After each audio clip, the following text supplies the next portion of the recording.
ஓம் ஏகதந்தாய தத்புருஷாய வித்மகே வக்ரதுண்டாய தீமதன்னோ பரசோதியாத்.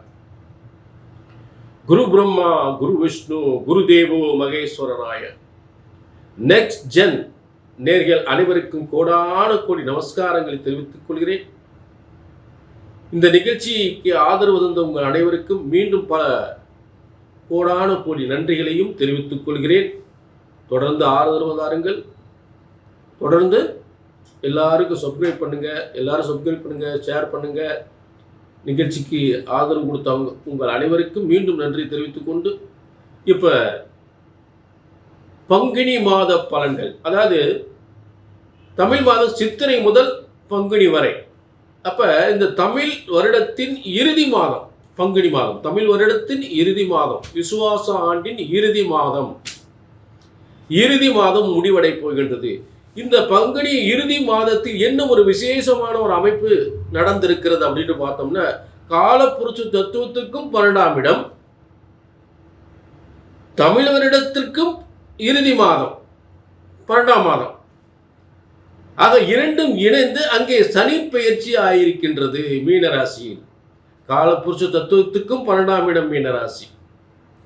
ஆக தமிழ் வருடத்திலும் 12ஆவது மாதம் அந்த மீனராசி. இந்த இரண்டு விதமான அமைப்புகளில் அங்கே அந்த மீனராசியில் இந்த பங்குனி மாதத்தில் சனி பகவான் அங்கே பெயர்ச்சி அடைந்திருப்பதுதான் அதற்குரிய சிறந்த பலன்கள். சித்தர்கள் முனிவர்கள் சொன்ன முறைப்படி இங்கே உங்களுக்கு பலன்கள் வழங்கப்படுகின்றன.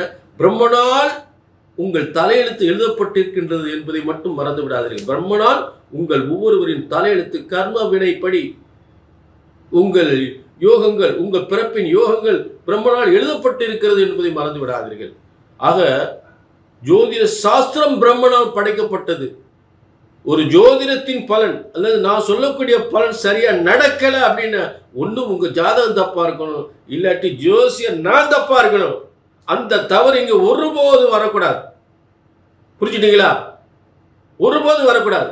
கல்யாணமா சொன்ன மாசம், வேலையா சொன்ன மாசம், புத்திர பாக்கியமா சொன்ன மாசம், சொத்து சுகமா சொன்ன மாசம் நடக்கணும், நடந்தே ஆகணும். இது பிரம்மசாஸ்திரம். பிரம்மனால் படைக்கப்பட்ட ஜோதிட சாஸ்திரம் ஒருபோதும் தப்புவதில்லை, தவறுவதில்லை. இப்ப தொடர்ந்து இது பொது பலன். அதே நேரத்தில் உங்க தனிப்பட்ட ஜாதகத்தை பார்க்கணும்னா உங்க ஒரு அப்பாயின்மெண்ட் வாங்கி பார்த்துக்கலாம். சரிங்களா? ஆக இப்ப எல்லா ராசிக்குமே பங்குனி மாத பலன்களை நாம் சிறப்பாக பார்க்க போகின்றோம். பங்குனி மாத பலன்கள், கன்னி ராசினர்களே, உங்களுக்கான பங்குனி மாத பலன்கள்.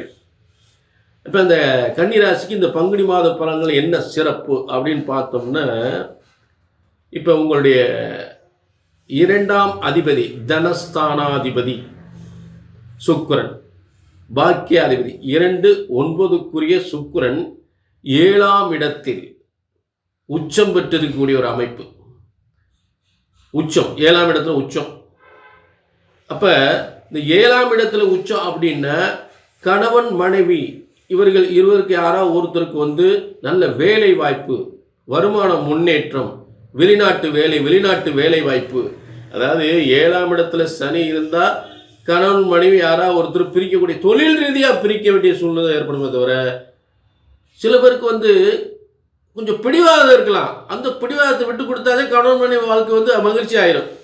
அப்போ இந்த 7ஆம் இடத்துல சனி பகவான் 6ஆம் அதிபதியாக 7ஆம் இடத்துல இருந்தால் இருவரையும் தொழில் ரீதியாக பிரிக்குது, உத்தியோக ரீதியாக பிரிவு ஏற்படுத்துது அப்படின்றத நம்ம ஒரு முக்கியத்துவம் எடுத்துக்கணும். அது எல்லாமே பாதிக்கும் சொல்லிட முடியாது. புரிஞ்சுட்டீங்களா? அப்போ மேலும் அரசாங்கத்துக்குரியவன் உயர்ந்த பதவியால் இடமாற்றத்தை கொடுக்கலாம். ஏன்னா 12ஆம் அதிபதி போய் அந்த மீனராசியில் குருவின் வீட்டில் சூரியன் இருக்கும் பொழுது, 12ஆம் அதிபதியாக இருக்கும் பொழுது, அது விபரி 12ஆம் அதிபதி 6ஆம் இடத்துல இருந்தால் 7ஆம் இடத்துல இருக்கும் பொழுது அந்த இடமாற்றத்தை கொடுக்கறதுக்கான வாய்ப்புகளை கொடுக்கும். சரிங்களா? அடுத்து உங்களுக்கு கன்னிக்கு